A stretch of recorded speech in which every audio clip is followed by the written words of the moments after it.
ফেরিঘাটের ডাক ডাকা হলেও কাউকে অংশগ্রহণ করতে দেখা গেল না। বাধ্য হয়েই কার্যত বাতিল করতে হলো ফেরিঘাটের ডাক। আর এই নিয়ে সুর ছড়িয়েছে তৃণমূল কংগ্রেস। দাবি, তৃণমূল কংগ্রেস পরিচালিত যখন খানাকুল ২ নম্বর পঞ্চায়েত সমিতি ছিল তখন স্বচ্ছভাবে আমরা ফেরিঘাটের ডাক করাতে পেরেছিলাম। এখন বিজেপি পরিচালিত, তাই কাটমানির চাপে গিয়ে অংশগ্রহণ করতে রাজি হচ্ছে না। খানাকুল ২ নম্বর পঞ্চায়েত সমিতির এই ফেরিঘাট ঢাকা নিয়ে কার্যত রাজনৈতিক তরজা শুরু হয়েছে খানাকুলে। সোমবার খানাকুল ২ নম্বর পঞ্চায়েত সমিতিতে ৪টি ফেরিঘাটের ডাকের বিজ্ঞপ্তি জারি করা হয়, যেগুলি হল নতিপুর টু মোস্তাফাপুর ফেরিঘাট, হরিশচক টু দৌলতচক তেখালা ফেরিঘাট, গণেশপুর টু বালিগড়ি ফেরিঘাট এবং গ্যারলপাড়ের ফেরিঘাট। সোমবার সকাল থেকে শুরু হয়েছে মাইকিং প্রচার। ব্লক চত্বর ২০০ মিটার এরিয়া জারি করা হয় ১৬৩ ধারা। একটি বিশেষ বিজ্ঞপ্তি আন্ডার সেকশন ১৬৩ বিএনএসএস অনুযায়ী আজ ৫/৫/২০২৫ ১২টা থেকে খানাকুল টু পিএস মিটিং হলে ঘাটের ডাক চলবে। তাই ২০০ মিটারের মধ্যে ৫ জনের বেশি জমায়েত চলবে না। আরামবাগ সাব ডিভিশনের ম্যাজিস্ট্রেটের আদেশ অনুযায়ী পুলিশে ৬ লাখ হয়ে যায় খানাকুল ২ নম্বর পঞ্চায়েত সমিতির চত্বরে, কিন্তু বেলা গড়ালেও কাউকে অংশগ্রহণ করতেই দেখা গেল না। আর এই নিয়ে সুর চড়িয়েছে তৃণমূল কংগ্রেস। যদিও এই বিষয়ে তৃণমূল কংগ্রেসের আনা অভিযোগকে ভিত্তিহীন বলেই পাল্টা সুর চড়িয়েছেন খানাকুল ২ নম্বর পঞ্চায়েত সমিতির সভাপতি রুম্পা মণ্ডল। বিগত দিনে ফেরিঘাটকে কেন্দ্র করে ব্লক চত্বরগুলিতে উত্তেজনা দেখা যেত, কারা অংশগ্রহণ করবে এবং সেই নিয়ে সংঘর্ষের ছবিও ধরা পড়েছিল খানাকুলে। তবে কেন এখন এমন অবস্থা, এই নিয়ে প্রশ্ন উঠতে শুরু করেছে।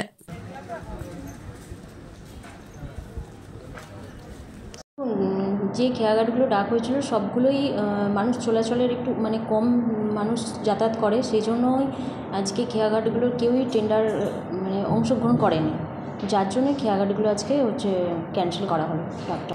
হ্যাঁ, একটা তো আমাদের খেয়াঘাটগুলো অবশ্যই আগামী দিনে আবার নতুন করে কাউকে টেন্ডার করে আবার সবাইকে দেওয়ার একটা ব্যবস্থা করা হবে। দেখুন, আমার যদি মনে হয় যে মানুষ যখন চিনি খায় তবেই মানুষ বুঝতে পারে যে চিনির স্বাদ মিষ্টি। যদি চিনি না খান তাহলে চিনির স্বাদ মিষ্টি সেটা মনে হয় মানুষ জানবে না। তো ওনারা নিশ্চয়ই গত সময় ওনারা ছিলেন, তো ওনারা নিশ্চয়ই খেয়াঘাট থেকে সেইভাবে পয়সা তুলতেন, সেই জন্যেই ওনারা জানেন যে খেয়াঘাট থেকে পয়সা তোলেন। তো আমি বলবো, ওনাদের দিকে বলবো যে একটু খোঁজ নিয়ে দেখবেন যে পঞ্চায়েত সমিতি থেকে এরকম কোনোভাবেই পয়সা কোনো দিন খেয়াঘাট থেকে তোলা হয়নি। তো ওনারা যেটা মিথ্যে রটনা করছেন, ওনার দিকে বলবো যে নিজেরা যেটা করেছেন সেটা অপরের ওপর চাপিয়ে না দেওয়াটাই বুদ্ধিমানের কাজ মনে করবো। আজকে 4টে খেয়াঘাটের ডাক ছিল। না, আমাদের খেয়াঘাটগুলো অনেকগুলোই যেহেতু ফ্রি করা হয়েছে এবং যেসব খেয়াঘাটগুলো এখন মানুষ রাস্তাঘাটের অন্য দিক দিয়ে মানুষ যাতায়াতের অনেক সুবিধা হয়ে গেছে, সেই জন্য কোনো খেয়াঘাটগুলো মানুষ যাতায়াত একটু কমে গেছে, সেই জন্য অনেকটা খেয়াঘাটের মুনাফা কমে যাচ্ছে, সেই জন্য অনেকে ডাকটা নিতে চাইছে না যেহেতু খেয়াঘাটগুলো। তো আমরা সেটা অবশ্যই দেখব যে খেয়াঘাটগুলো কম পয়সায় কীভাবে দিয়ে মানুষের সুবিধা করা যায়। আমি একটা কথা ওনার দিকে তাকিয়ে দেখতে বলবো যে ওনারা কী কাজ করছে না করছে একটুখানি তাকিয়ে দেখতে বলবো। হ্যাঁ, উপর নেতৃত্ব থাকলে আমরা অবশ্যই চাইবো যে তার পরামর্শ মতো করে এবং সবার সাথে একজোট হয়ে কাজগুলো করার, কিন্তু তার মানে এই নয় যে ওনারা যেরকমভাবে চালিয়েছেন যে দিদি যা বলবে তাই, সেটা ভুলকে ভুলই, ঠিককে ঠিকই। দিদি যদি বলেন যে এ চুরি করেছে কিন্তু দিদি বলেছে না চুরি করেনি, তাহলে ওনারা সেটাই বিশ্বাস করেছেন। ওনারা যদি চোখ খুলে দেখতেন তাহলে দিদির এত ভুলগুলোকে অবশ্যই আমি বলছি ওনারা অন্তত সেগুলো ভালো কাজ করতে পারতেন। সেই হিসাবে ওনারা ওনাদের মতো করে বলেছেন, কিন্তু ওনাদের মতো করে বললেই তো আমরা সেটা মেনে নেব না।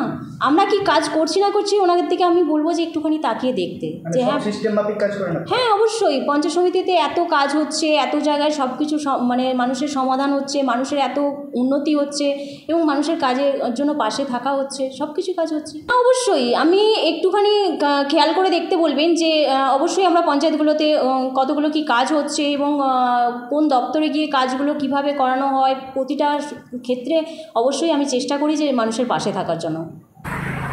দেখুন, এই ফেরিঘাট খানাকুলের একটা বড় সমস্যা। যখন তৃণমূলের পঞ্চায়েত সমিতি ছিল এই ফেরিঘাটগুলো মানুষকে পরিষেবা দিয়ে গেছে। এই বিজেপি পরিচালিত খানাকুল ২ পঞ্চায়েত সমিতি পরিষেবা দিতে ব্যর্থ। তার অন্যতম কারণ এই পুরুলিয়ালি বিধায়ক, খানাকুলের বিজেপির যে বিধায়ক, কারণ যেই কন্ট্রাক্টররা এই ফেরিঘাট ডাক দিতে যাচ্ছে তাদের কাছে একটা হিউজ পরিমাণ কাটমানি চাওয়া হচ্ছে এবং সেই কাটমানি চাওয়ার কারণে ঘাটে যারা পারাপার করছে তাদের সমস্ত যে টাকা পারাপারের যে খেয়া পারাপারের যে টাকা নেওয়া হয় সেই অ্যামাউন্ট ন্যাচারালি বেড়ে যাচ্ছে। আর পঞ্চায়েত সমিতির যারা আছে তার দিকে এই বিধায়ক ছোট জগন্নাথ করে রেখেছে, তার কারণ ওনার পরিবারের ম্যাক্সিমাম লোক এই পঞ্চায়েত সমিতিতে টিকিট দিয়ে সেইখানে পদাধিকার বলে বসিয়ে রেখেছেন। যারা কাজ করতে চায় তার দিকে কাজ করতে দেয় না এই বিধায়ক, কারণ নিজেই পুরো সারাদিন পঞ্চায়েত সমিতিতে বসে ডিল করে, কাটমানির পুরো ডিলটা করে।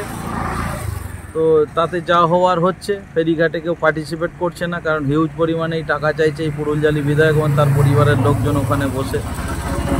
সামনে খানাকুল বন্যা কবলিত এলাকা, সামনেই এই বন্যাতে মানুষের পরিষেবা না, ফেরিঘাট ডাক হলে মানুষের পরিষেবা দিতে ব্যর্থ হবে, মানুষ হয়রানির শিকার হবে। এবার মানুষ ভাবুক যে কীরকম পুরুলজালি বিধায়ককে বা কী পঞ্চায়েত সমিতি ভোট দিয়ে তার দিকে নির্বাচিত করেছে। আমি অনুরোধ করব খানাকুলবাসী সহ যারা এই ফেরিঘাট পারাপারে করেন যে আপনারা ভেবেচিন্তে নিজের নেতা নির্বাচন করুন।